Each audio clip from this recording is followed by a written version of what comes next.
एडियन से मैं हूं आकाश न्यासी। जिला गुजरात में गर्मी की शिद्दत खतरनाक हद तक बढ़ने के बाद जिला गुजरात में अमवात का सिलसिला भी शुरू हो गया। गुजरात के थाना बी डिवीजन के इलाका रहमान सेंटर में रहाइश पजीर अपने फ्लैट में एक बूढ़ा शख्स हार्ट अटैक होने से जिंदगी की बाजी हार गया।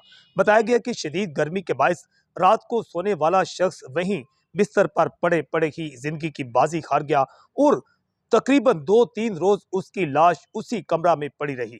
जब उसकी लाश की बू गिरदोनवा में फैलना शुरू हुई तो गिरदोनवा के लोग इकट्ठे हुए और उसका घर का दरवाजा तोड़कर उसकी लाश को बाहर निकाला गया।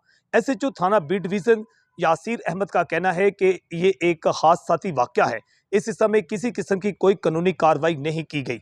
ये भी बात सामने है कि यह शख्स अकेला ही रहता था, जबकि दूसरी जानिब जलालपुर जट्टा में एक खातून जो है गर्मी की शिद्दत बर्दाश्त न करते हुए वो भी हार्ट अटैक से जिंदगी की बाजी हार गई। जबकि जिला गुजरात में 2-3 नशई हजरात की अमवात की वाकयात भी सामने आए हैं। जिला गुजरात में दर्जा हरारत इस वक्त 45 से 47 के दरमियान चल रहा है। लोग बारिश की दवाएं मांग रहे हैं, मगर गुजरात में बारिश होने का अभी कोई अमकान जाहिर नहीं किया गया। ताहम ये इत्तला सामने आ रही है कि जो ही माह जुलाई का आगाज होगा तो मानसून की बारिशें इस साल जो है ज्यादा होने का अमकान जाहिर किया गया है। एचडीएन से मैं हूं आकाश न्याज।